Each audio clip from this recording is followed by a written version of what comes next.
आणि जागा वाटपासंदर्भात दिल्लीमध्ये आज रात्री महायुतीची महत्त्वाची बैठक होणार आहे। देवेंद्र फडणवीस, एकनाथ शिंदे, त्याचबरोबर अजित पवार आणि चंद्रशेखर बावनकुळे इतकंच नाही तर प्रफुल्ल पटेल हे देखील या बैठकीला उपस्थित राहणार आहेत। दिल्लीमध्ये केंद्रीय मंत्री अमित शहा, भाजपा अध्यक्ष जे.पी. नड्डा यांच्यासोबत ही बैठक होणार आहे आणि आजच्या बैठकीमध्ये महायुतीच्या जागा वाटपाचा अंतिम निर्णय होणार असल्याची माहिती आता समोर येत आहे।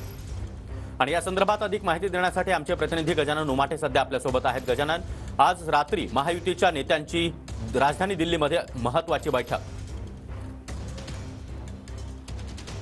नक्की जागा वाटपाचा तिढा सोडवण्यासाठी आज महायुतीच्या नेत्यांची दिल्लीमध्ये महत्त्वाची बैठक आहे। ही रात्री उशिरा ही बैठक होणार आहे आणि जी सूत्रांची माहिती आहे त्यानुसार या बैठकीमध्ये भाजपचे प्रदेश अध्यक्ष चंद्रशेखर बावनकुळे, उपमुख्यमंत्री देवेंद्र फडणवीस, उपमुख्यमंत्री अजितदादा, खासदार प्रफुल्ल पटेल आणि मुख्यमंत्री एकनाथ शिंदे हे सुद्धा उपस्थित राहणार असल्याची माहिती आहे। ज्या चर्चेच्या फेऱ्या महाराष्ट्रात, मुंबईत झाल्या त्यानंतर आता त्याला अंतिम स्वरूप देण्यासाठी आज दिल्लीत भाजपच्या वरिष्ठ नेत्यांसोबत ही बैठक आहे। त्यामध्ये अमित शहा, जे.पी. नड्डा हे सुद्धा उपस्थित राहू शकतात आणि पुढच्या 2 दिवसांमध्ये भाजपची महाराष्ट्रातली लिस्ट जी आहे ती जाहीर होऊ शकते किंवा हा तिढा जो आहे तो सुटू शकतो।